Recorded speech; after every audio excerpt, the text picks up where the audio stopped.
Claro, yo aprovecho antes que empiece Marcelo para decirle a todos que nos llegó un saludo de Abate.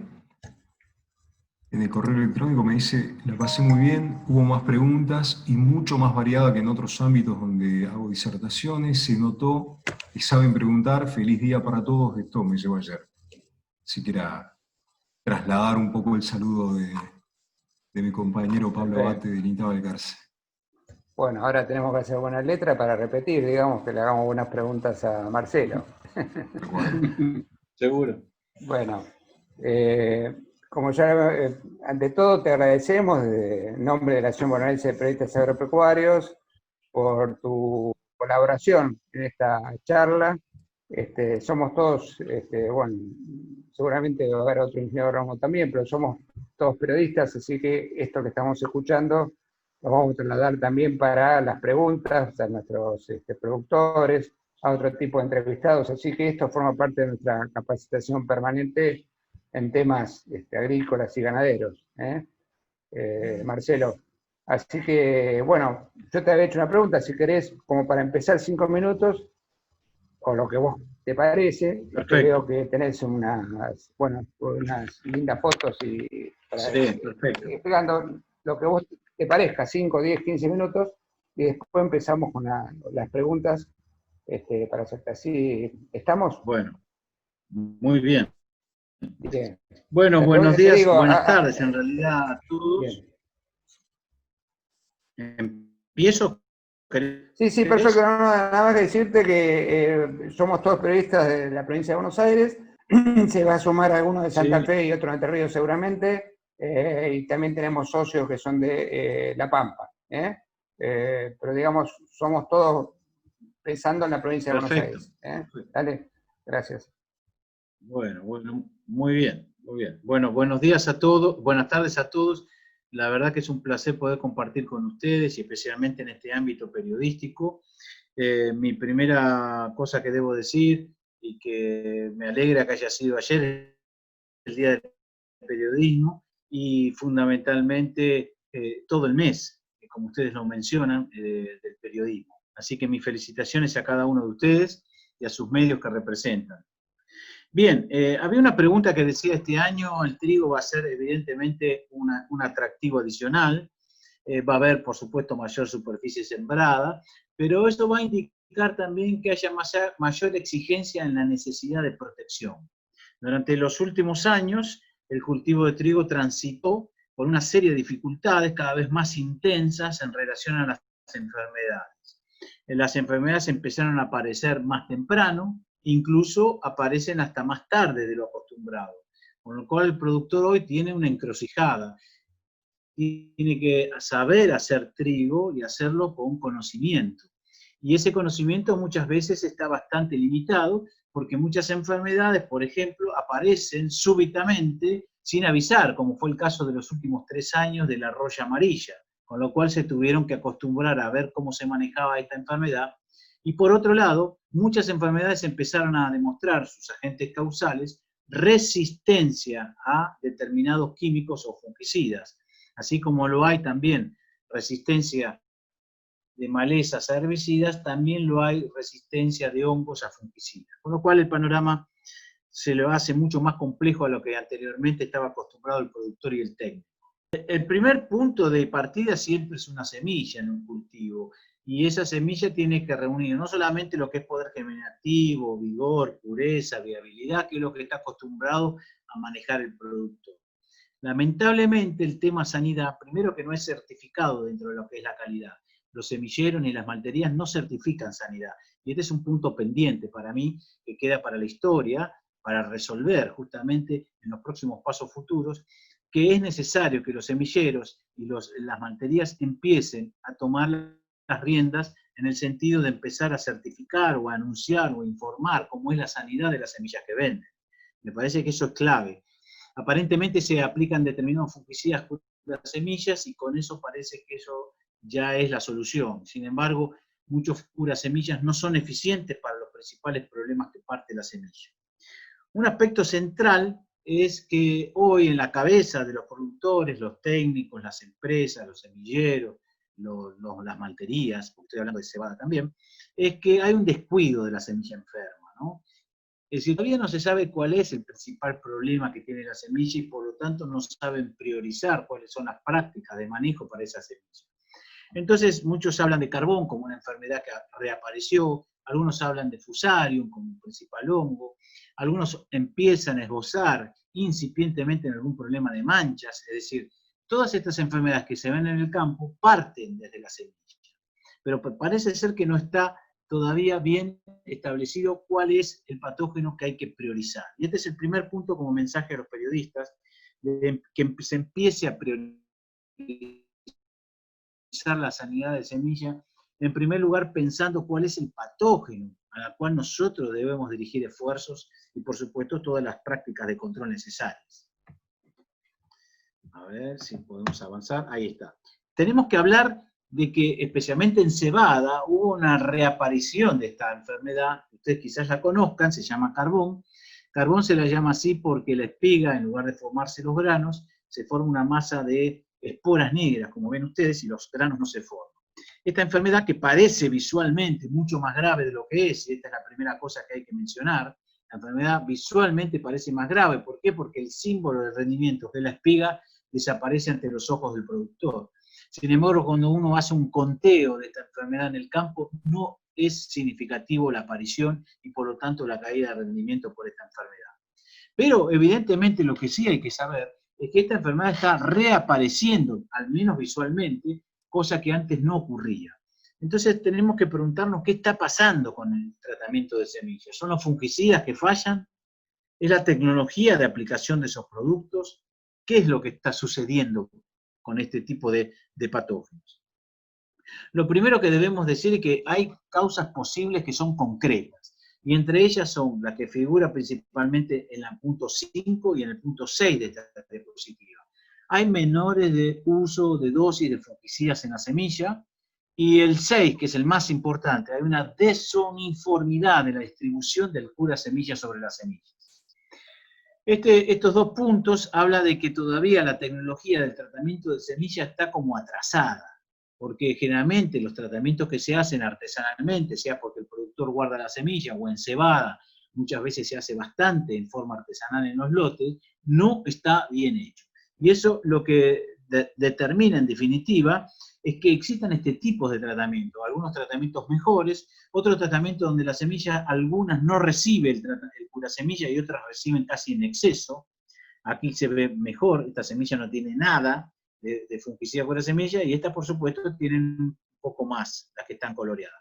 Primer punto entonces es que acá hay que mejorar el tratamiento de semilla sí o sí.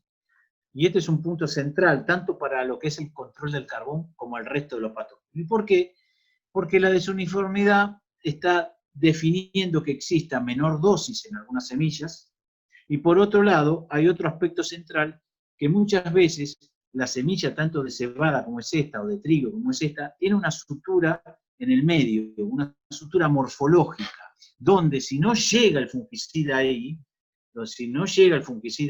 nosotros tenemos el escape del hongo, como ustedes ven acá, en este caso es un causante de mancha foliar. Entonces no llega el fungicida aquí, el patógeno sale libremente. Entonces, por un lado, la desuniformidad logra que haya menor dosis por semilla, o algunas semillas directamente no tengan fungicida. Y por otro lado, la desuniformidad de la cobertura, la homogeneidad, la falta de homogeneidad en la cobertura seminal, hace que patógenos, como los causantes de manchas, salgan en esta sutura, básicamente en esta morfología, botánicamente hablando, hay como una protección física que tiene el patógeno porque no le alcanza llegar al fungicida. ¿Qué quiero decir con esto? El primer mensaje es, señores, el tratamiento de semilla merece una dedicación mayor de la que está teniendo. Significa que el tratamiento tanto personal, artesanal o profesional debería detenerse y pensar cómo se está haciendo. ¿Se aplican las dosis correspondientes? ¿La uniformidad y homogeneidad del tratamiento es la correcta? Porque si no vamos a tener escapes tantos de carbón volador, que está adentro de la semilla, como los patógenos causantes de manchas foliares, que está inmediatamente por debajo del pericarpio de la semilla, es decir, no está muy adentro de la semilla. En cualquiera de los dos tipos de patógenos, si no llega el cura semilla, esto va a tener un problema. Bien, entonces, ¿qué es lo que tenemos que hacer? En el caso de carbón volador, lo que le tenemos que pedir a las malterías y a los semilleros es que informen cuánto es el nivel de infección en la venta de la semilla. Esto es una idea que quizás no coincide con las decisiones empresariales, pero a mí me parece clave, ya que un productor que compra una semilla tenga no solo la información de la pureza, el vigor, o eventualmente los atributos genéticos que compra, sino también la sanidad, porque él no quiere tampoco tener un problema, y si lo tiene, bueno, buscará los medios para elegir el mejor fungicida y hacer el mejor tratamiento. Y por supuesto, que tenga una máquina de tratamiento profesional no necesariamente es la seguridad total de un buen control, porque a esa máquina profesional no hay que apurarla, hay que darle los tiempos de trabajo correctos, y además muchas veces hay que parar un poco esa máquina y chequear si está haciendo la tarea de homogeneidad y cobertura del fungicida sobre la semilla.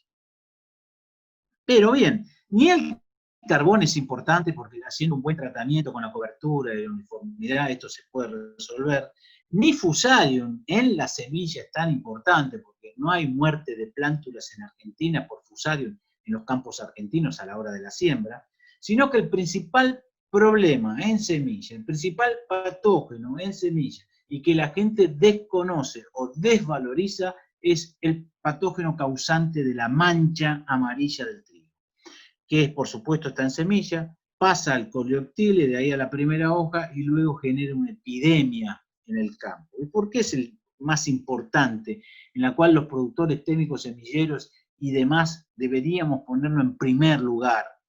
Primero porque este hongo no es de fácil diagnóstico, los laboratoristas tienen que entender que hay algunas otras test que deben llevar a cabo para poder detectar este patógeno causante de mancha. Segundo, que es difícil de control, no todos los fungicidas curas semillas controlan también en forma conjunta a esa cepa que es resistente a fungicidas, que después lo vamos a detallar a qué fungicidas y demás de la mancha. Por lo tanto, mi primer mensaje para los periodistas es que hay que afrontar el desafío de que la sanidad de semillas tiene que ser prioritaria, pero tiene que ser prioritaria el reconocimiento del principal problema, que es justamente el causante de mancha foliar, que es llevado este hongo por la semilla, y que la gente no lo está tomando en cuenta como tendría que ser. Recuerden ustedes que el tratamiento de semilla de manera general tiene como una tradición cultural en la Argentina, tiene una tradición histórica, y que muchas veces ver la brillantez del colorante sobre la semilla nos deja cómodamente relajados, como si la tarea estuviera correctamente realizada. Por supuesto que la brillantez de un colorante no es sinónimo de sanidad ni de control. Por eso es necesario aportar conocimiento, discutir, analizar, porque lo más preciado que es una semilla termina siendo paradójicamente lo más descuidado a la hora de hacer el tratamiento de semillas. Creo que este es mi primer mensaje para ustedes, como para iniciar un poco el debate, la discusión de cualquier otro problema sanitario del cultivo, Gerardo. Perfecto, perfecto. Muy bien, bien. Perdón, estaba silenciado. Vos seguís entonces. Bueno, una pregunta. Dijiste que las enfermedades aparecen en un periodo más amplio, ¿no? Lo dijiste antes y después que en otras oportunidades. ¿Es por las nuevas variedades que tenemos o por cuestiones climáticas? ¿A qué se debe eso? Bueno, es una excelente pregunta, se debe a varias cosas, ¿no? Primero porque hay cambios en los hongos también. Además del cambio de las variedades, que son más susceptibles en algunos casos, y por supuesto el cambio climático. Pero principalmente también al cambio de los hongos. Supongamos, por ejemplo, que en el caso particular de roya amarilla, que todo el mundo la conoce desde hace los últimos 3 años, este hongo cambió su población y generó razas que están mejor adaptadas a temperaturas y por lo tanto además más agresivas. Y esto hizo que en los cultivos de trigo apareciera mucho más temprano que antes. Y así algo similar pasa con la roya negra del trigo, que también aparece más tardío en el monitoreo, con lo cual el productor tiene que hoy estar monitoreando desde comienzos hasta prácticamente el fin, luego de floración también, cosa que antes no tenía esa problemática. Bueno, los semilleros no dicen la resistencia a enfermedades de las variedades nuevas. ¿El INASE no dice nada de esto? ¿No se los pide? No, lo que yo quise decir no, al contrario, las variedades está esa información. Lo que digo que no está es la sanidad, es decir, los patógenos que porta la semilla que te vende. Yo te vendo a vos una semilla de maíz, una semilla de trigo, una semilla de soja, ahí lo que certifica los semilleros, los malteros en caso de cebada, te certifica la pureza del producto, eventualmente el poder germinativo, pero no hay una información de qué patógenos están presentes en la semilla. No sé si fui claro ahora. Sí, perfecto, perfecto. No, yo pensé que en una época cuando se No. presentaban, una pregunta... No. Yo te vendo a vos una bolsa de semilla y te certifico determinadas variables de calidad y de la pureza genética, pero no te estoy dando información de qué patógenos tiene la semilla. La primera cosa que tienen que saber es que la semilla lleva patógenos. Perfecto, perfecto. Bueno, pero la variedad nueva cuando se presenta se sabe cuál resistencia es a distintas Por rosas. supuesto, pero eso puede durarte 1 año o 2, porque si el patógeno cambia, esa variedad era resistente y quizás al año, a los 2 años, pasa a ser sensible. Bueno, esa información una... la tienen que poner los semilleros y de hecho la ponen. Me estaba refiriendo a la patología de semilla. Perfecto, quedó claro. Bien. Hay un tratamiento de semilla estándar, dice, bueno, ¿hay algún tratamiento que funciona bien con la semilla o no se saben usar las máquinas que los productores están utilizando? Bueno, la elección de un cura semilla va a depender de muchos factores. No es que haya un fungicida que sirva para todo, en primer lugar. En segundo lugar, la elección del fungicida y además de la dosis del fungicida depende fundamentalmente de los patógenos que tenga tu semilla y del lote que lo vas a sembrar. Entonces, no es que uno puede elegir un fungicida y sirve para todo, todo va igual y cualquier tratamiento, cualquier semilla va a ser tratada con ese fungicida. No, va a depender de qué patógenos tengas. Si una semilla no tiene manchas, quizás no tengas que utilizar una determinada molécula, pero si tiene manchas, obligatoriamente vas a tener que recurrir al menos esas 3 o 4 fungicidas que yo te estaba dando, ¿no? Sí. ¿Los productores mandan al laboratorio la semilla para saber qué enfermedades tienen? Sí, algunos sí, pero es poco el porcentaje. Es poco el porcentaje. Lamentablemente no lo mandan a hacer con frecuencia, como una costumbre, no, lamentablemente. Por eso vuelvo a decir que el tratamiento de semilla tiene que ser priorizado en todo. Perfecto. ¿Por qué razón no se hace énfasis de la industria a certificar la sanidad cuando es un valor agregado más que importante? Y no lo sé realmente porque quizás temen que haya reclamos o temen que haya algún problema con eso. Lo cierto es que están entregando la semilla, muchas veces está infectada y los productores no conocen eso. Y si encima no hacen análisis de semilla, menos lo van a saber. A mí me parece que este es un tema pendiente, históricamente pendiente, porque yo vengo insistiendo de que las malterías deben decir, ya que el productor paga la semilla y paga además un plus por su tratamiento, porque las semillas generalmente, las malterías generalmente las venden tratadas, pero también tienen que decir qué patógeno tuvieron. Si yo compro un auto, necesito saber todas las características de ese auto, porque para eso lo compro. Lo mismo pasa con la semilla, necesito saber todas las características, no solamente la pureza, el poder germinativo, sino también tengo que ver qué problemas tiene la semilla y cómo fue tratada eventualmente. Con qué dosis, con qué fungicida, y bueno, y cómo lo resolvieron el problema. Acá te voy a hacer 2 preguntas juntas, pues seguramente desde Paciente pregunta, ¿una nueva ley de semillas podría colaborar para que estas anomalías se eviten? Y la otra es, ¿esta discusión solo la están dando vos o hay varios actores que plantean esto? No, básicamente la ley de semilla, si bien va a tener centralmente unos puntos específicos de propiedad intelectual y etcétera, quizás uno sí podría arriesgar a proponerlo, ¿no? Pero vuelvo a insistir, creo que esto no es una tarea que deba per se salir por ley, sino que debe ser también un derecho que tiene el productor y por lo tanto lo puede reclamar las asociaciones de productores y demás. Es muy sencillo saber qué patógenos tiene la semilla. Su análisis no es un análisis de mucha inversión. es interesante que los semilleros y los malteros anuncien qué sanidad tiene la semilla. Sería una buena imagen y además una buena prestación y, por supuesto, derecho del productor, ¿no? Pero ahí meto un bocadillo yo. ¿Esto no se tendría que ver en la cadena de valor del trigo, digamos, esta discusión? Sí, del trigo, de la cebada, del maíz, de la soja, Sí. porque en todos los cultivos no ocurre esto. Pero si yo como semillero estoy haciendo una semilla extraordinaria, con biotecnología, con un montón de cosas, pero además la trato con un fungicida y te la vendo así, y bueno, es como que una parte de la información está faltando, ¿no? Es decir, Claro, bueno, está bien, decime qué patógeno tiene la semilla que me vendés, y si tuvo, ¿cómo lo controlaste? Para que yo me quede tranquilo. Eso todavía me parece que está faltando, porque muchas veces se usan fungicidas que no son eficientes para el problema que tienen. Uno cree que un fungicida es eficiente para todo, y no es así. Depende un poco de qué patógeno tenga y qué cantidad, y por supuesto la dosis que voy a usar de ese cura semilla. Bien, ahí hay Esto no es un reclamo, es una propuesta. Es una propuesta. Bien, ¿cómo es el impacto? Esta es de Palito, así que está pensando suelos arenosos, desde Trenquelauquen, ¿no? ¿Cómo es el impacto de las manchas en suelos más arenosos, como lo del oeste bonaerense? En general las manchas no responden al tipo de suelo, lo que responde es al perfil hídrico, básicamente, y al año de lluvia, que es lo más importante si es el año lluvioso. Si el año lluvioso es realmente definidamente lluvioso, las manchas van a ser de gravedad, sea en un suelo arenoso, arcilloso o limoso.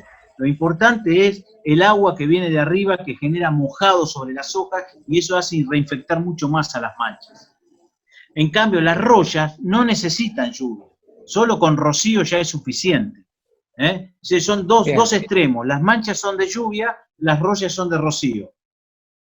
Bien, pensando, digamos, el tratamiento de semillas, perdón, pensando en el tratamiento de semillas, si en lugares donde llovió poco, digamos en la provincia de Buenos Aires estamos hablando, ¿no? Que son pocos los lugares que vienen aparentemente en eso, si se esperan distintas enfermedades que en los lugares donde llovió más.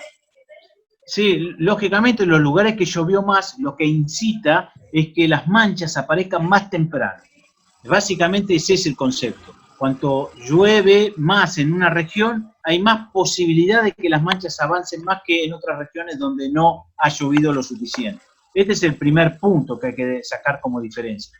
Pero aún así, las lluvias más importantes son las que comienzan a darse en Macollaje, en Cañazón, en ese periodo que todavía quizás no transcurrieron los cultivos del trigo, es donde más hay riesgo de que las manchas crezcan mucho más cuando hay lluvias. Pero vuelvo a insistir, no se queden con las manchas, las rollas crecen sin lluvias y son de gravedad en el trigo y por lo tanto con rocío suficientemente es condición suficiente para que las rollas crezcan. Las manchas no crecen con rocío lo suficientemente para ser graves. Las manchas crecen con lluvia. Ahora, si no llueve puede haber una gravedad de rollas terrible. Bien, acá me quedó una pregunta abajo de todo, antes de empezar, vamos a seguir con la disertación. Se ve que está relacionado al tratamiento de semillas, ¿no? ¿Es una estafa a los productores? ¿Pueden recurrir a la justicia por algo así? Perdón, no sé si me expliqué bien, Adrián. No, esa es una cuestión extrema la que están planteando. No, simplemente vuelvo a decir, esto no es un reclamo, es una propuesta. Es una propuesta que tiene que ser bien intencionada, es decir, que los semilleros, los malteros y demás aporten la información de qué patógenos tiene la semilla y eventualmente definir qué fungicida hay que utilizar. Es una propuesta, vuelvo a decir, no es que es un reclamo o es una cosa que puede ir a la justicia. Creo que los productores pueden pedir esa información, a eso iba, y por lo tanto generar una discusión con la gente que corresponda, pero simplemente es una propuesta. Mejoraría mucho saber cómo está la semilla a nivel sanitario, porque no está siendo certificada en ese aspecto. Bueno, mientras te está, me parece que Pedro te tiene que habilitar, ¿no? Para que veamos tu pantalla. Mientras tanto, una pregunta. No, la puedo ver, sí, la puedo ver todavía. Pero estoy contestando preguntas más o menos, que era lo que vos querías que hiciera. Perfecto, simplemente si hay empresas que se están dando esa garantía. y empezamos a escucharte entonces. No lo sé exactamente. Yo sé que en general muchas muestras de semillas las venden tratadas con fungicidas. Por ejemplo, en el caso de maíz, por ejemplo, ¿no? O el caso a veces de la cebada que hacen las malterías. Pero, y vuelvo a insistir, me parece muy importante que se genere un diálogo entre los productores y los que comercializan semillas, los semilleros y las malterías, para ponerse de acuerdo del tema sanitario de semillas. Vuelvo a insistir, es una propuesta. No lo tomen como que yo estoy planteando un problema, una exigencia, un reclamo judicial, porque no pasa por ahí. Es una propuesta para mejorar la producción triguera, cebadera, sojera, maicera. Seguimos, Marcelo, entonces, con la presentación y después vamos a hacer más preguntas cuando las haya. Bien. Bueno, no sé con qué tema quieren seguir. Acá hay unas preguntas del chat, dice, ¿hay empresas que siguen hasta...? No. Bien, no sé si quieren avanzar ahora en algo particular, alguna enfermedad en particular, alguna, porque hay para hablar muchísimo, pero ustedes tendrían que conducir un poco en función de las necesidades que tengan, de algún tema en particular. ¿Tengo micrófono? ¿Hay micrófono abierto? Tenés micrófono Sí, abierto, Pablo, sí. Marcelo, vos tenías, ¿por qué no pones la placa esa donde había unos principios activos? Sí. A ver si con esa, porque nosotros normalmente, a ver, nos perdemos si no nos pones un nombre comercial. Bueno, acá por ejemplo tenemos Fluxapiroxat, que sería el Cistiva de Bayer. Acá tenemos el difenoconazole, que son varios tratamientos de semilla. Hay desde Vibran de Syngenta, como también muchos otros productos de otras empresas, como Nova o como Rizobacter, que tienen este principio activo. Pero acá lo más importante es que la dosis puede definir también la eficiencia del control. Este producto hay que usarlo a mayores dosis generalmente que lo que aparece en el marbete como mínima dosis. Entonces me parece que acá hay que usarlo a 14 gramos de ingrediente activo, que es este producto. Lo mismo pasa con el proteoconazole, que son los productos que tiene Bayer. Y una propuesta interesante es esta mezcla que tiene iprodiona más difeno, que creo que se llama Oxygen, que es de Nova, donde esta mezcla de principios activos lo que favorece es evitar que haya resistencia de este hongo causante de mancha amarilla en trigo, por ejemplo, a los fungicidas. Eso, más o menos, estos 4 son los que deberían ser pensados y haciendo la particularidad de discusión de las dosis de difeno y de proteo para que puedan ser utilizados para el control de manchas. Bien. ¿Alguien tiene una pregunta respecto a esto? Una pregunta que no le hiciste, Gerardo, que yo te la había enviado, si es posible utilizar el mismo principio activo para proteger simultáneamente la semilla de carbón y de mancha amarilla, Marcelo. Sí, es una buena pregunta, Palito, y esto sí es así. Estos productos que están aquí, en este caso Fluxapiroxat viene mezclado con triticonazole, viene obligadamente mezclado. El triticonazole funciona para carbón muy bien, el Fluxapiroxat también, pero el triticonazole es el que hace la mayor eficiencia para carbón. Pero entonces si vos mezclas Fluxa más Triti, que es el kit Cistiva que tiene, bueno, el Fluxa trabajará mucho con las manchas, el Triti también colaborará con el control de carbón.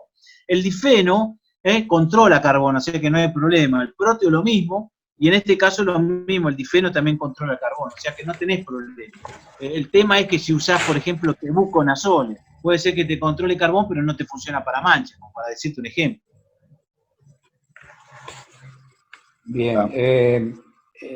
Otra pregunta sería, pensando todo esto que dijiste, ¿no? Cuando uno compra la semilla original, digamos, por llamarlo a los semilleros, digamos, a Buca, Klein o el mismo INTA, con respecto a un multiplicador, ahí tendría que tener más cuidado para ver qué tratamiento tienen y de qué zona son. En los multiplicadores de semilla hay que hacerles un control. Esto es así. Por ejemplo, tienen que ir a visitarlo con un poco más de frecuencia. Por ejemplo, ir en floración, donde se produce la infección de carbón, a ver cómo está ese lote multiplicador que va a dar origen a semilla. Tiene que ver cómo es el tratamiento de semilla, cómo lo hizo, qué fungicidas foliares aplicó. Para mí tendrían que hacer un control interesante, en el sentido de mayor frecuencia de visitas. Yo desconozco si lo están haciendo, pero me parece que en el tema de carbón, los lotes multiplicadores son claves, que se los visite en floración y no antes y no después, porque en floración es donde ocurre la infección de carbón para la semilla que se va a cosechar. Bien, bien. Bueno, te hago una pregunta porque las dosis normalmente están en gramos por kilo de semilla, ¿verdad? Sí, correcto. Pero cuando una semilla pesa 25, 30 y otra pesa 45, tiene distinta superficie para absorber eso. ¿No tendría que ser distinto? No, el tratamiento debe ser cada 100 kilos de semilla. Y lo que uno tiene que lograr es que haya uniformidad en la distribución y cobertura de esa semilla. Y eso lo tiene que hacer, por un lado, con el caldo, preparación del caldo correctamente, en cantidad me refiero.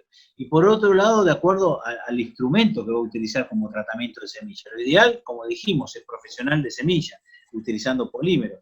Pero si no, a veces lo tiene que hacer especialmente a nivel artesanal en el campo, lo va a tener que hacer con mucho cuidado, con mucho más tiempo, verificando con una lupa cómo es esa cobertura para hacerlo bien. Bien, seguimos entonces. Vos tenías, ya poner sembramos y están haciendo. ¿Seguimos sí, así? Por eso, entonces acá para cerrar este tema, tenemos que reconocer la prioridad del problema. La prioridad del problema son las manchas en semilla. El segundo punto, hay que hacer análisis de semilla. Lo haga el maltero, lo haga el semillero, lo haga el productor. Es necesario que se haga un análisis de semilla para saber qué patógeno tiene presente.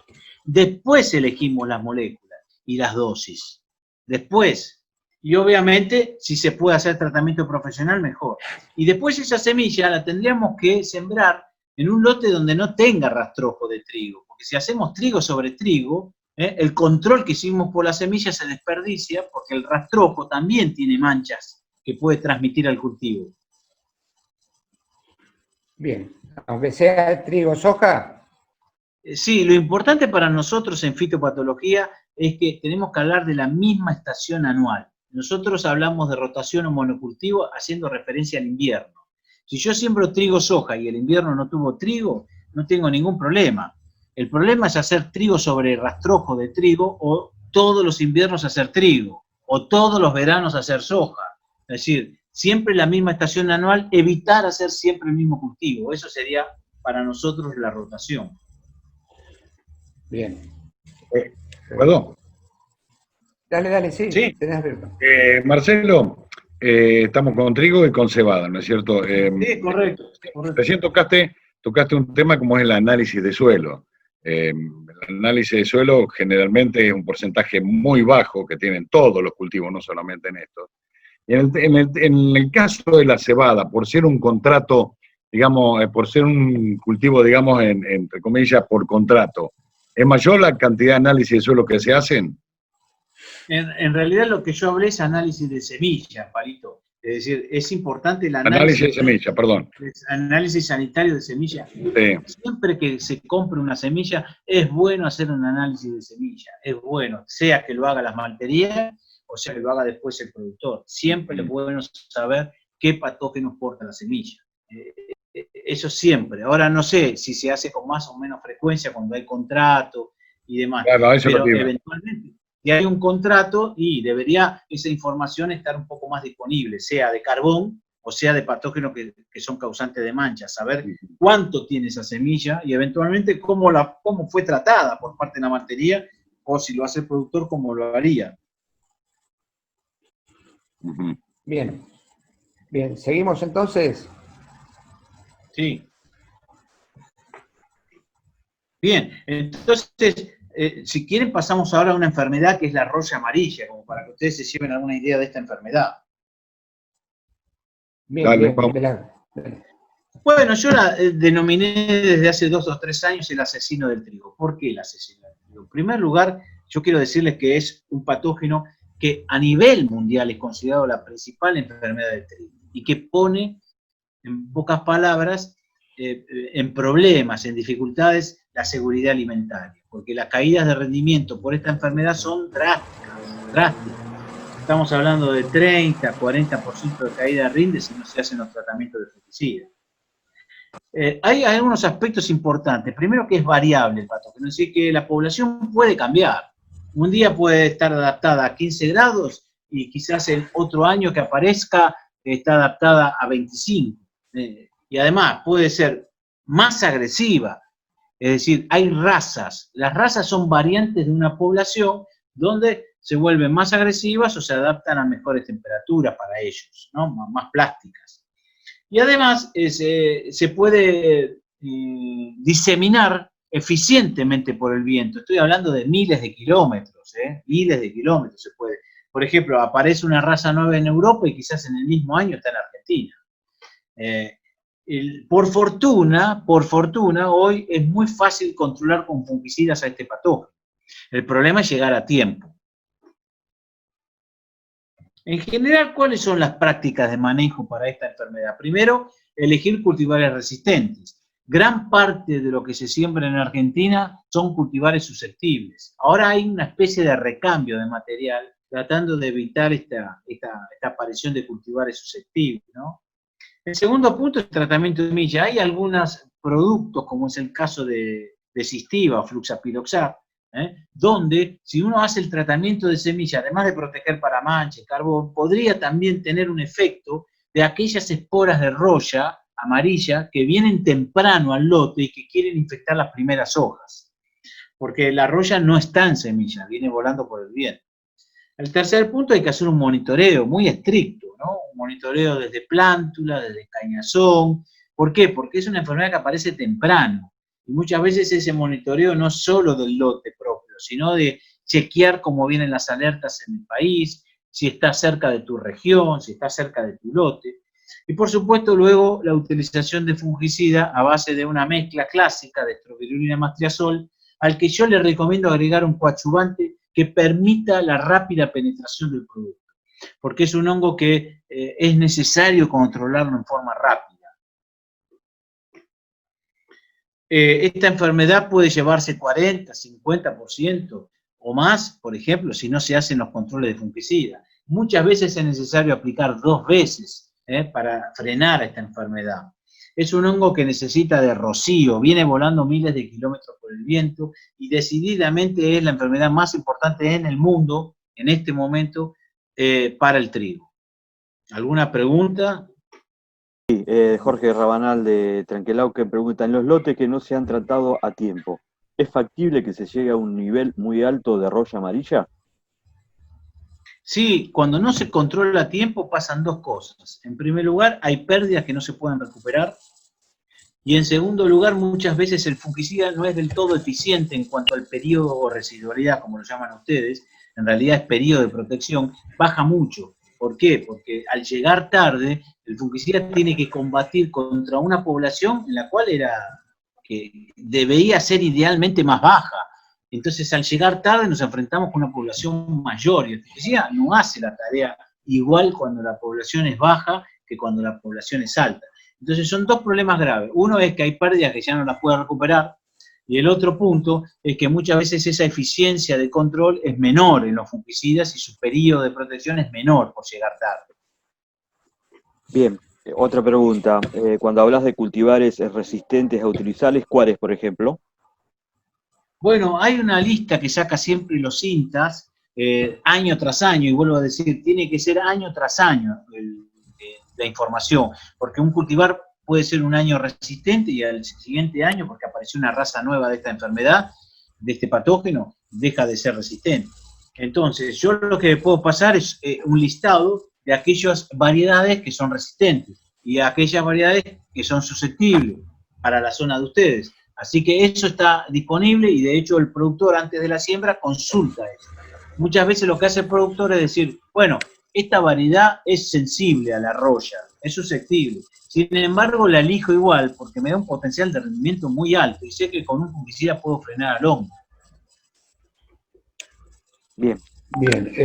¿Te puedo hacer una pregunta general? Perdón, a ver, sí. ¿Me escuchás, Marcelo?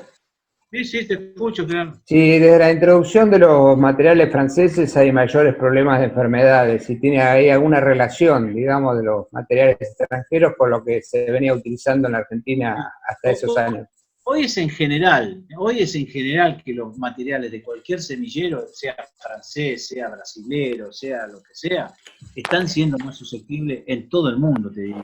En primer lugar, porque la presión de inóculo es mayor, porque hay un cambio climático, porque hay un cambio de población. y además hay un problema que es la resistencia de hongos a fungicidas. Entonces, eso hace que las variedades no permanezcan resistentes mucho tiempo. En realidad es eso. Lógicamente pasó eso.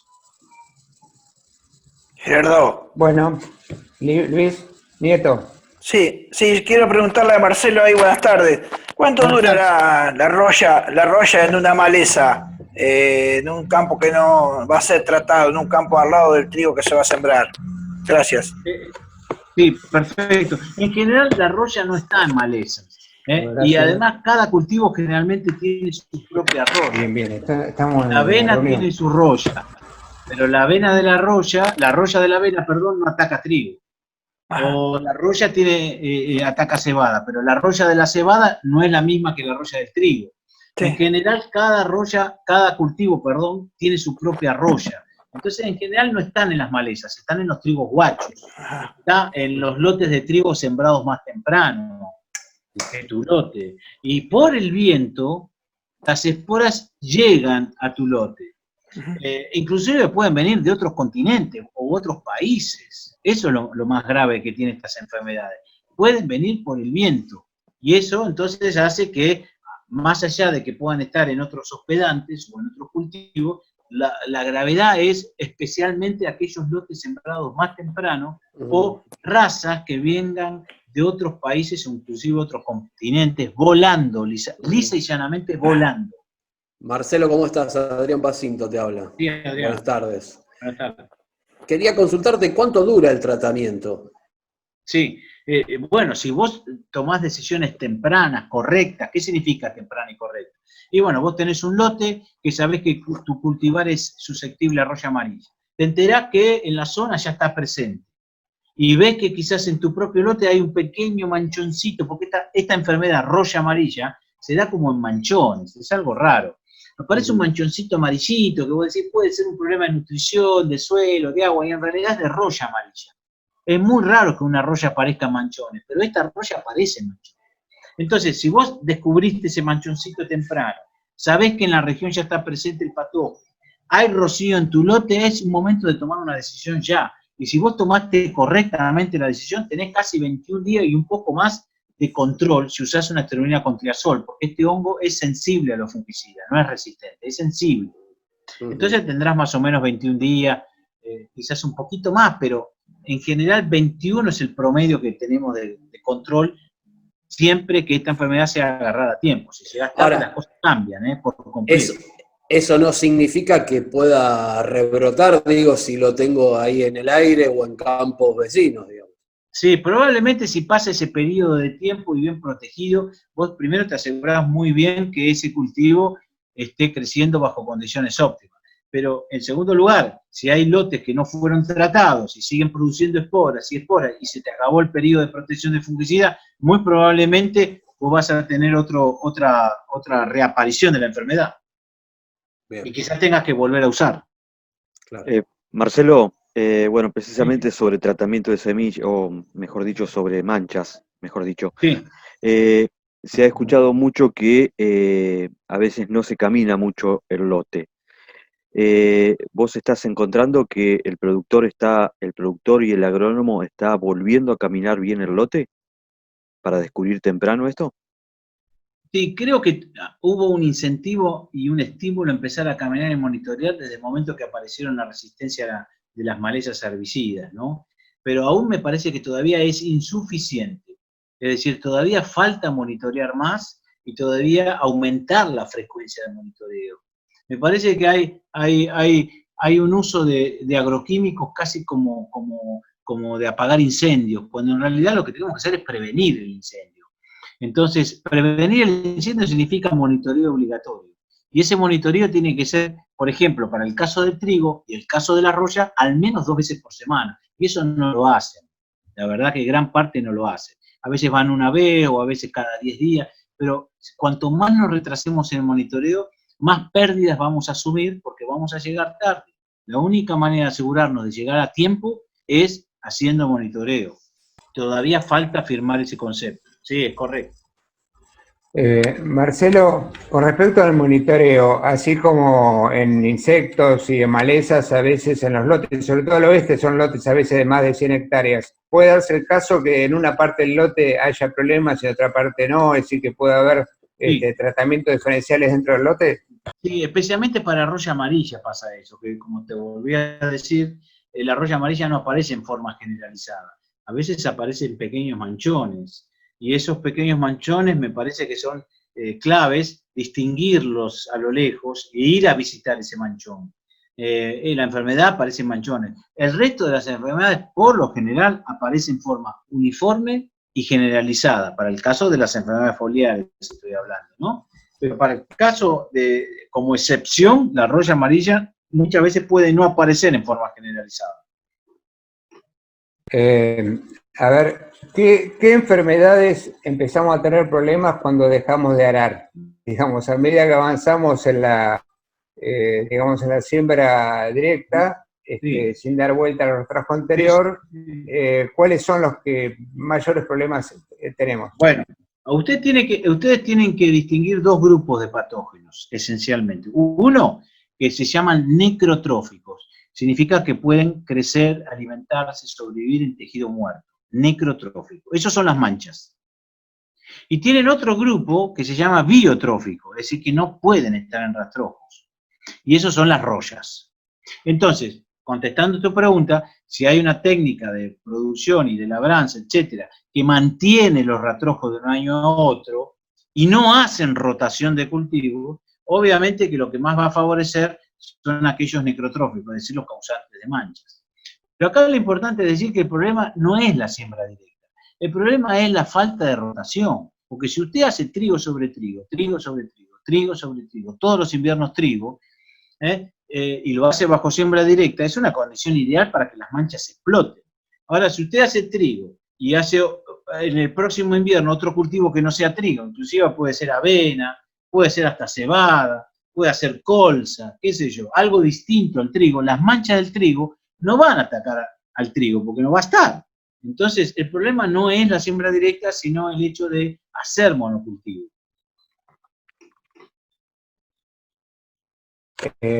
Salvo que haya una maleza resistente que sea hospedante, ¿no? Un ryegrass, digamos, resistente o algo por el estilo, puede ser. Claro, pero estamos hablando ya entonces de malezas, no de enfermedades. En general, las enfermedades no usan a las malezas como una fuente de inóculo muy importante en la naturaleza, ¿no?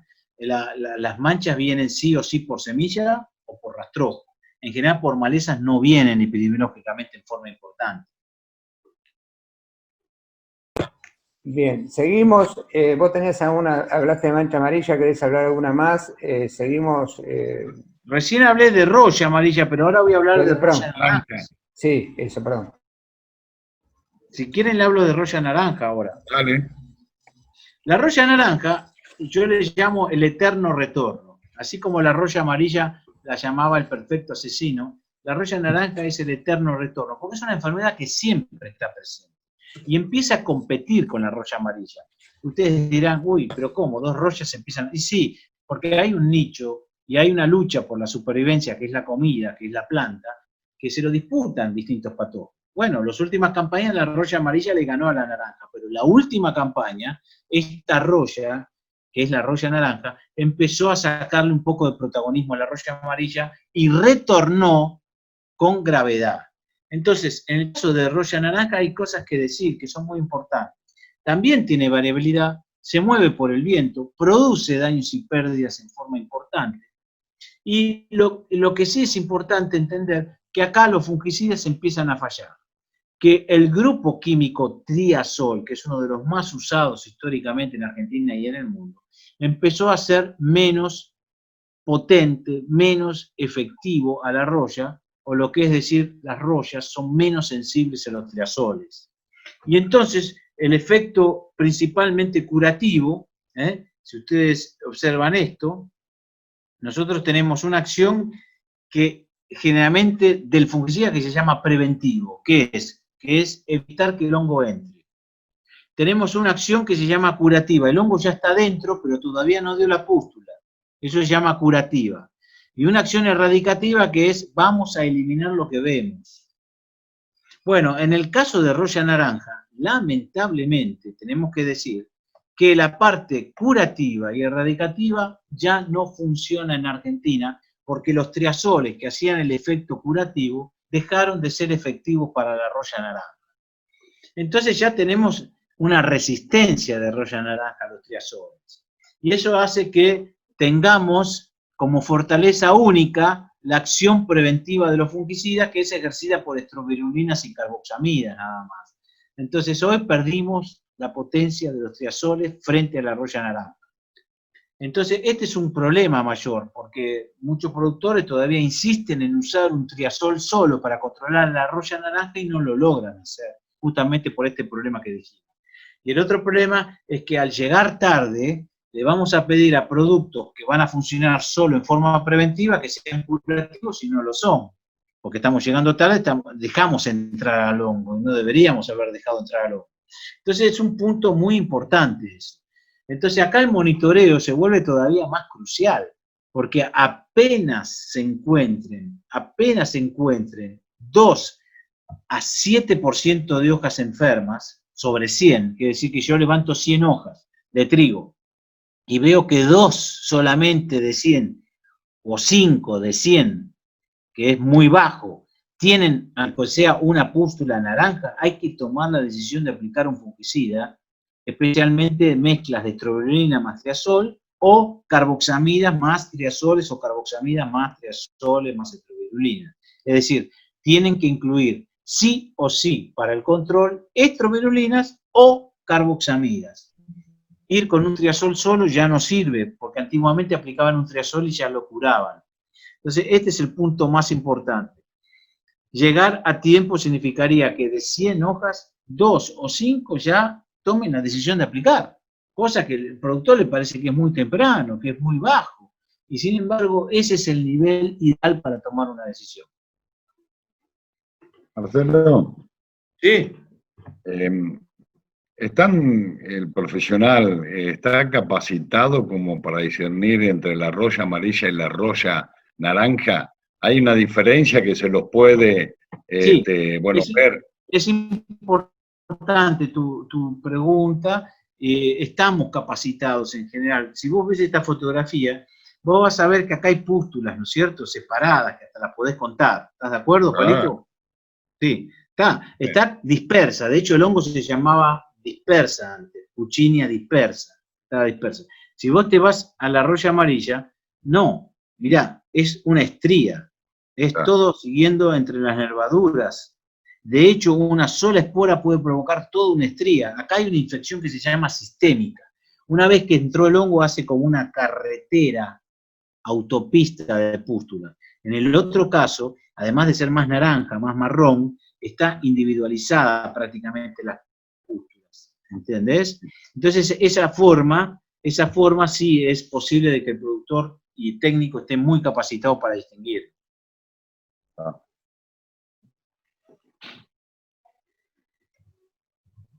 Sí, seguimos. ¿Alguna pregunta de roya naranja? Si no, ya pasamos a mancha amarilla. Dale, yo diría que sí, por lo menos no veo ninguna acá. Bien. Vamos entonces a la mancha amarilla, y yo la llamo la evolución en crecimiento. ¿Por qué? Porque este patógeno es un hongo relativamente joven en trigo. Apareció en los últimos 20, 30 años en trigo en el mundo, muchas veces incentivada por esta relación siembra directa con monocultivo, por lo que les decía, porque sobreviven los rastrojos fuertemente, porque no se cuida la semilla como corresponde, y de eso lo hablamos.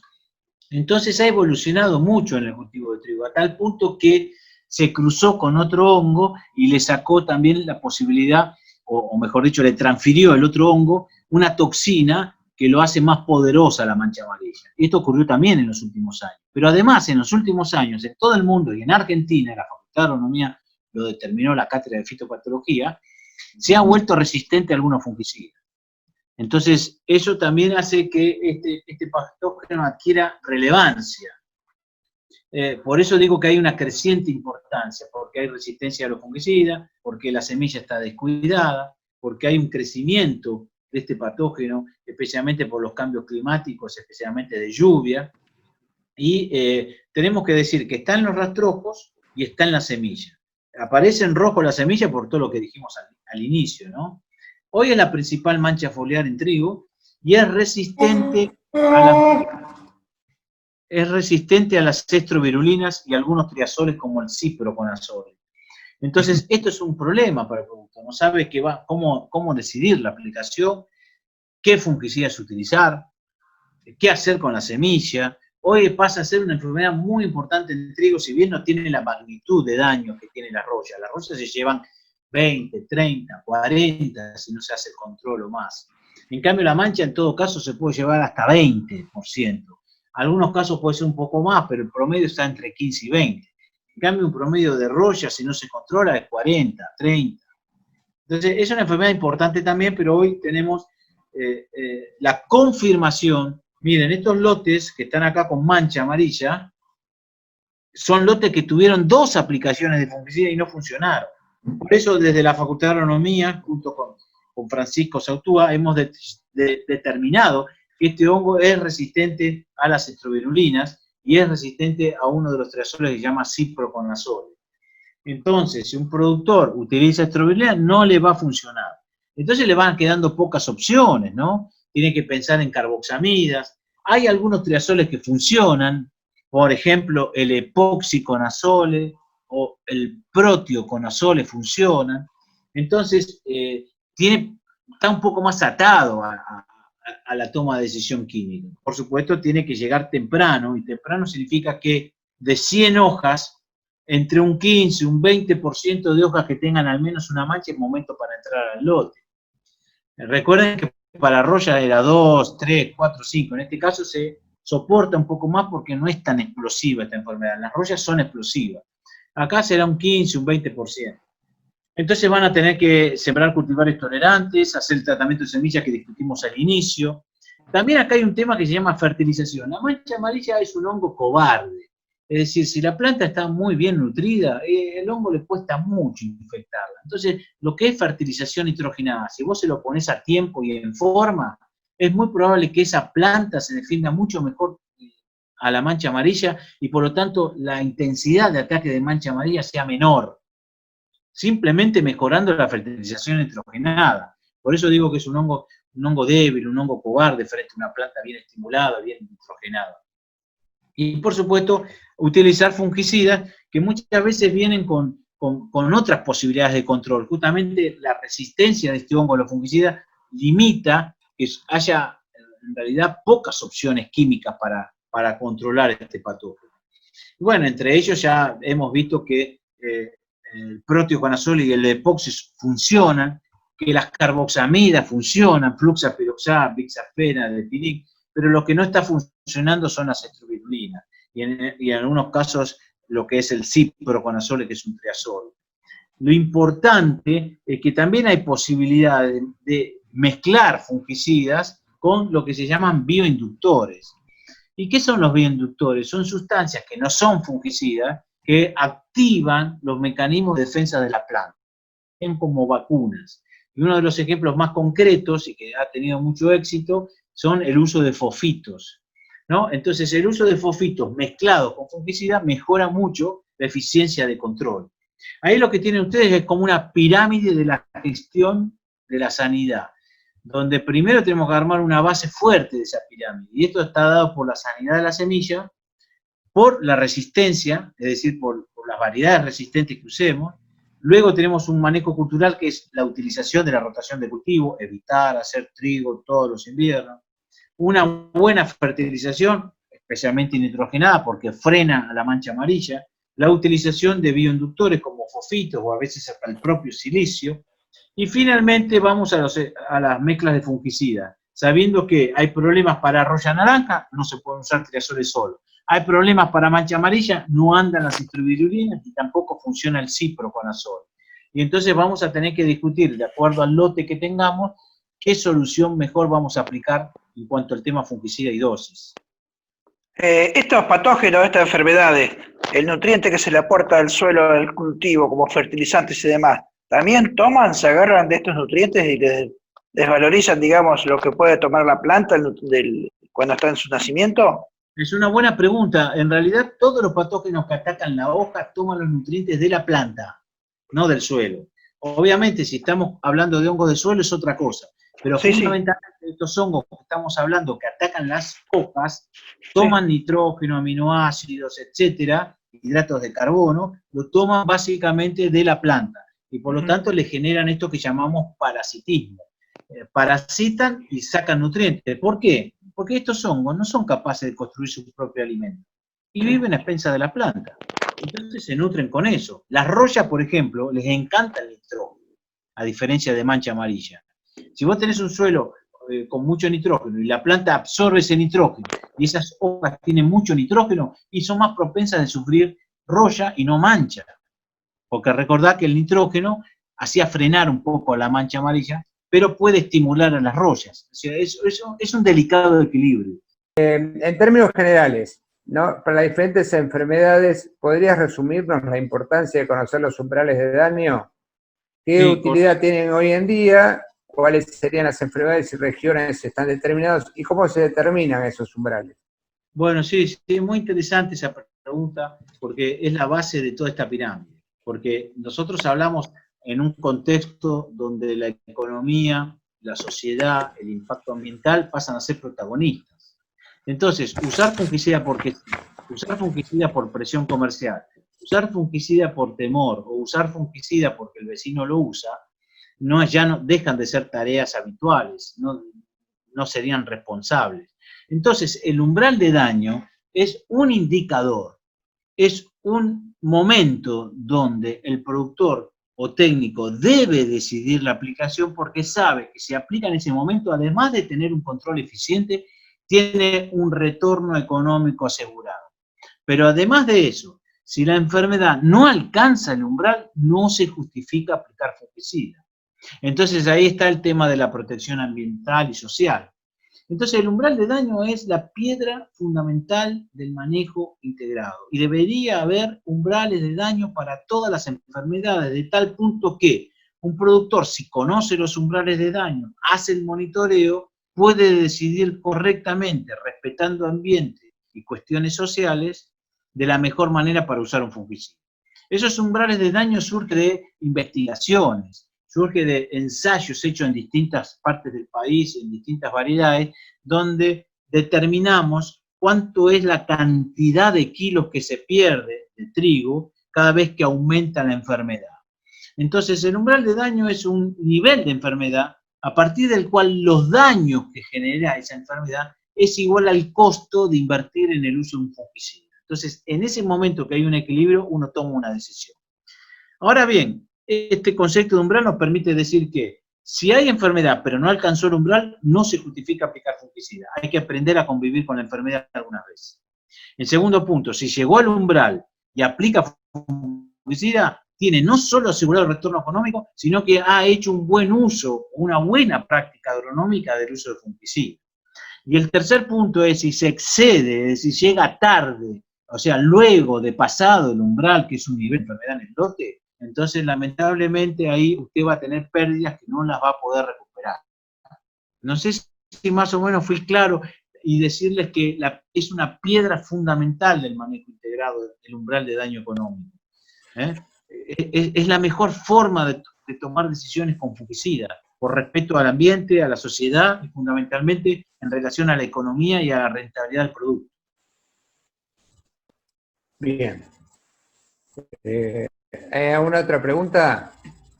Creo que ahí se escribió algo, puede ser, no leí bien. No, era sobre los bioinductores, pero vos justo lo estabas explicando. No sé si alguien quedó con alguna duda, ¿no? De los fosfitos, o si lo querés ampliar. Sí. Los fosfitos, como algunos otros productos que se llaman bioinductores, lo que hacen es como un cartero que va a llevar un mensaje, una carta. El cartero entra a la planta y va a la célula de la planta, y va al núcleo de la planta, golpea la puerta, activa ese núcleo, que es el genoma, y le dice, mira, te va a venir una invasión de patógenos, así que prepárate porque se va a venir una infección grande. Entonces lo que hace la célula vegetal es ordenar a sus genes a producir sustancias de defensa, que son proteínas, que son fitoalexinas, que van a trabajar en contra del patógeno que va a invadir. Eso es lo que hace. Es decir, un inductor es estimular los mecanismos de defensa de una planta. Obviamente lo tiene que hacer antes de que venga una invasión grande, porque si no ya es tarde. Pero eso es lo que hace, es estimular los mecanismos de defensa. Hoy tenemos realmente mucha información nueva respecto, por ejemplo, de los fosfitos, donde se identifica qué genes se activan, por cuánto tiempo, qué moléculas producen los genes. Está muy bien detallado en trabajos científicos. Yo les puedo pasar una nota de fosfito para que los interese, incluso lo pueden publicar, que lo llamé el rol de los fosfitos en los cultivos argentinos, para aquellas personas que les interese, y les puedo mandar la publicación, que en realidad es un Word, ¿no?, que escribí hace pocos días. Y me parece que es importante que lo tengan aquellos que les interese el tema de bioinducción. Perfecto, perfecto. Bueno. Lo mandás y nosotros lo distribuimos, ¿sí? Claro, claro, claro. ¿Puedo? ¿Sí? Marcelo, con todo el trabajo que ustedes como fitopatólogo están llevando adelante, con la batería de fungicidas que hay, tanto para el tratamiento de la roya, de la mancha, etcétera, ¿ustedes ven con el correr de las campañas que está disminuyendo el daño, que contribuye a disminuir el daño con todo este laburo que están haciendo, que están llevando adelante, y reitero, con la batería de fungicidas que hay? Bueno, es una pregunta que tendría dos respuestas. En primer lugar, lo que vemos es que si no se hubiesen aplicado fungicidas para roya amarilla, sería un desastre la producción triguera de las últimas campañas. O sea que contribuye el uso de fungicidas a mantener estable el rendimiento de trigo. Y la segunda parte, me parece que todavía estamos perdiendo rentabilidad y producción por llegar tarde y por no elegir correctamente los fungicidas. Todavía eso falta mejorar. En pocas palabras, hay una chance de aumentar todavía el rendimiento y la obtención de producto, trigo, cebada, inclusive soja y hasta maíz, en el caso de trigo y cebada particularmente, por seguir llegando tarde, porque estamos asumiendo pérdidas que no las recuperamos, y por otro lado, porque todavía hay una discusión sobre qué moléculas funcionan y no todo el mundo todavía entendió que hay algunas moléculas que no funcionan, o dosis. Hay gente que divide dosis de un producto porque cree que es más eficiente hacer 2 aplicaciones con la misma dosis, y ese es un error garrafal porque genera resistencia de hongos a fungicida. Entonces todavía falta ajustar, pero si vos me decís hoy la producción de trigo y de cebada es una producción estable gracias al uso de la protección vegetal, sin duda. Ahora, ¿podríamos sacar más? Sí, también, sin duda. Por ejemplo, combinando otras alternativas de manejo, haciendo manejo integrado, eligiendo mejor los fungicidas, las dosis, llegando más temprano a aplicar, haciendo rotación de cultivos, cuidando mejor la semilla. Todavía falta. Pero son muchas cosas, ¿eh? Bueno, producir es en este momento un proceso complejo. Si vos me hablás hace 20, 30 años atrás, que salía la siembra directa y ponías glifosato, siembra directa y una variedad transgénica, te daba como resultado un excelente rendimiento. Sí, bueno, pero eso se acabó, ya no es más llave en mano la agricultura. Hoy invertir en conocimiento es directamente proporcional a la rentabilidad. Si vos no invertís en conocimiento, fuiste. La agricultura hoy se hizo compleja. Bueno, por de acuerdo a lo que está diciendo, falta capacitación también entonces, en los profesionales. Sí, falta capacitación, pero fundamentalmente lo que falta es entrenamiento de las personas en monitoreo y en la toma de conciencia. ¿Por qué? Porque el productor argentino y el productor del mundo en general está acostumbrado a utilizar recetas lineales. Y hoy la agricultura no se puede manejar con recetas. Se tiene que manejar por lote. No, quería preguntarle si al monitorear el campo antes, o el potrero antes de hacer la siembra, ¿no es cierto?, y se encuentra roya en la maleza, ¿se le puede aplicar algún químico como para ir adelantando a que después no le tomen el cultivo? Es como te decía, en general las malezas que tienen roya no es la misma roya que ataca al trigo o que ataca a la cebada, pero aún así, si hubiera trigo guachos, por ejemplo, uno podría eliminar esos trigos guachos, ¿no? No aplicar un fungicida, no sería la mejor manera. No sería pero la mejor manera. Vuelvo a insistirte que hoy el inóculo, es decir, la enfermedad, viene principalmente más por el viento que por la maleza. ¿Cuánto le quita de ganancia o de al llenado del grano o el grano terminado ya como para que entre en su etapa de secado y post cosecha? ¿Cuánto le quita si la roya ha sido invadida? Bueno, si vos tomás un cultivo que es atacado por una roya temprana, se te puede llevar 40 o 50% del rinde si no tomás una decisión. Si la roya llega tarde, puede bajar a 20, 30 y afectar también bastante más el peso de los granos. Entonces, en general las royas son explosivas, son agresivas y son las que más disminuyen el rendimiento. Pero a su vez, si vos las controlás en tiempo y forma, pueden ser fácilmente controladas. Pero hoy es más complejo, como decía Palito, porque hoy no todos los fungicidas funcionan. Sí. Y además es necesario llegar a tiempo y la gente no monitorea suficientemente, por frecuencia más que nada, digo. Sí. Marcelo, ¿queda en el rastrojo después para hacer una segunda en las hojas, supongamos? ¿Queda viviendo ese insecto, esa No, larva, ese microorganismo? las royas, que son hongos, no están en los rastrojos. Los únicos que quedan en los rastrojos son las manchas de trigo. Pero las manchas de trigo atacan al trigo, no atacan a las hojas. Es decir, te va a volver a atacar si vos volvés a sembrar trigo. Sí, sí, sí. Sí, queda claro, sí.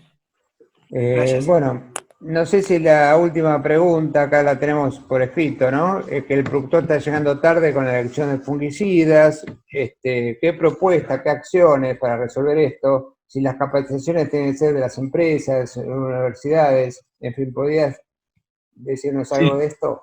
La capacitación tiene que ser en conjunto, no lo tiene que hacer en forma individual las universidades, o el INTA, o la empresa, o la asociación de productores, tiene que ser en conjunto. En segundo lugar, estas capacitaciones tienen que ser acá, donde se muestre unas parcelas o un lote sembrado a tiempo, unas parcelas o lotes sembrados tarde, y unas parcelas o lotes sin haber aplicado nada, ¿no? Perdón, sembrado tarde, no, aplicado tarde, ¿no? Un aplicado a tiempo, un aplicado tarde y otro sin aplicar. Por ejemplo, en ese lugar hay que hacer las capacitaciones, donde se lleve, porque toda observación biológica es clave para el productor. Si no lo ve, no lo cree. Entonces es necesario que esas capacitaciones se lleven a cabo in situ, donde haya parcelas o lotes sin aplicar, aplicados tarde y aplicados a tiempo. Y ahí, obviamente, determinar cómo están los cultivos y si es posible llevarlo a rendimiento y que lo vean los productores, es la mejor manera de enseñar y capacitar esto de evitar llegar tarde a las aplicaciones de fungicidas. Pero uno de los problemas fundamentales, como vuelvo a decir, no es solo aplicar tarde, sino que no se hace manejo integrado. No es el fungicida solo la herramienta, es esta pirámide que yo tengo ahí mostrada, que generalmente no lo hacen, o no eligen variedad resistente, o no les importa tanto la semilla, o no hacen la fertilización y la rotación de cultivo.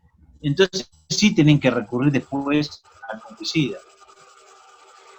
Bien, bueno, te agradecemos muchísimo tu participación.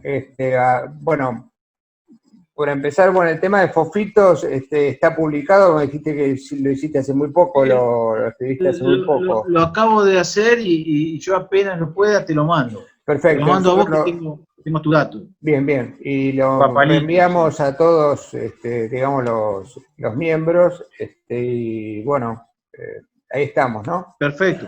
Te agradecemos muchísimo de vuelta